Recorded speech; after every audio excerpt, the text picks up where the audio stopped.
Some years ago, I was making a project and needed a tripod ball head with a quick release plate.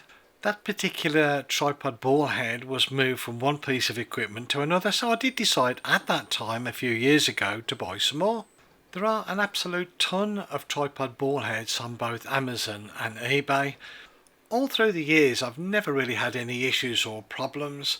So, due to the reliability and quality of the ball heads, I decided to go with the same make again.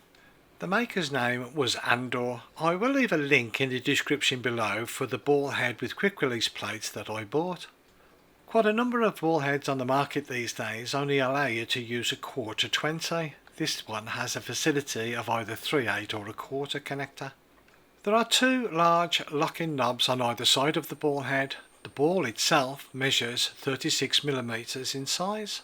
It does have a maximum payload of 8 kilograms, that's about 17.5 pounds. Incorporated in the main body are two bubble spirit levels, one for vertical and one for horizontal use. The quick release plate is the Swiss standard type. This can be found on a lot of camera equipment and accessories in use today. It does have built in the anti-slip mechanism. This will stop your camera from dropping off when the Swiss connector is loose. There is an extremely good smooth action when manipulating the ball head. The quick release plate measures 3.8 centimeters, total height is 10 centimeters and total width is 5 centimeters. Over the years the knobs on either side have changed slightly. The newer version is on the left and the older on the right. The main connecting screw hole on the bottom is 3/8 inside. They do provide you with two adapters that will reduce the size to quarter 20. This just simply screws in as shown. A wide flat screwdriver can be used to do that final tightening. The main ball head itself will rotate round the bottom axis. Now this will give you 360 degrees. When you do have the bearing that you require, simply rotate in a clockwise direction the small knob to tighten. When tightened, this will stop any more rotation. The vertical and horizontal bubble spirit levels are quite handy.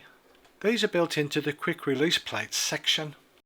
As with the rotation and the ball and socket section, the quick release section is well engineered and constructed. The Swiss plate fits in perfectly. It has got the anti-slip, in other words your camera won't drop out when loose, and does hold in place well when tightened. The idea of having both knobs, with the later model the right hand knob is a little smaller. This knob would normally be used just to give you tension. The larger the camera, the more tension you would need, so you tighten that sufficiently to enable the ball to move inside the socket. Using the left hand knob, or the larger of the knobs, when tightened it will hold the ball in place. This makes life very easy indeed when setting up pan and tilt.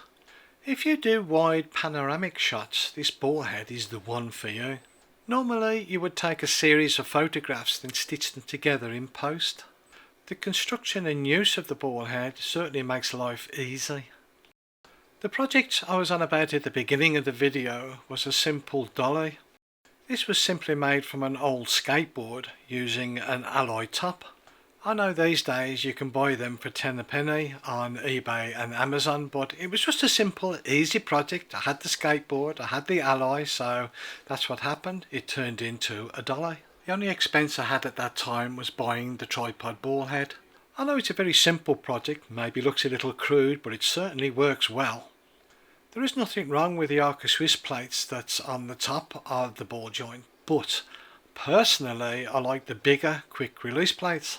All the equipment that I have inside the workshop has these quick release plates, so it's just a simple case of putting that on top of the ball joint quick release plate. Probably seems a little petty, but all my equipment inside the studio here is made this way, so on run and gun quick changes it's so easy to do now.